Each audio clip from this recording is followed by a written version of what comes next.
حکومت امریکا میگوید مقامات رسمی و دیپلمات‌های آن به سبب مراعات نشدن حقوق انسان به المپیاد تابستان به چین نمی‌روند. به سبب جنایت‌ها به ضد بشریت در شینجان و دیگر نقض حقوق در چین، ما دیپلمات‌های خود را به بازی‌های زمستانه المپی و پارالمپی سال 2022 به پکین نمی‌فرستیم. البته ما ورزشکاران خود را دستگیری و مخلصی می‌کنیم. حضور دیپلمات‌های ما بدین معنی می‌بود که گویا آنجا هیچ گپی نیست، ولی بازی‌ها در پس‌منظر بی‌رحمی و جنایت به ضد بشریت و نسل‌کشی می‌گذرند. جن پیساک سخنگوی کاخ سفید میگوید تحریم دیپلماتی بازی‌ها پیامی روشن به چین است، ولی خلل به ورزشکاران امریکایی نمی‌رساند.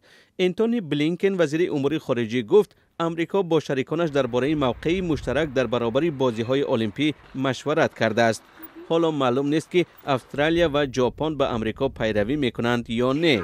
زلندیای نو به سبب کرونا ویروس دیپلمات‌هایش را به چین نمی‌فرستد.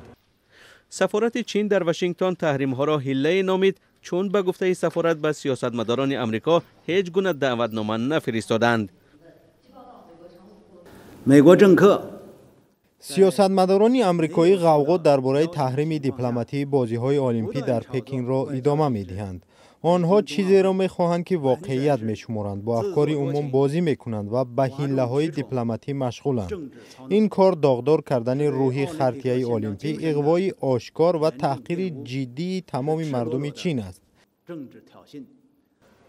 کمیته بین المللی المپی از قرار امریکا استقبال کرده گفت فرستادن ورزشکاران امریکایی به چین با وجود تحریم بیانگر آن است که واشنگتن المپیاد را از سیاست جدا می‌شمارد.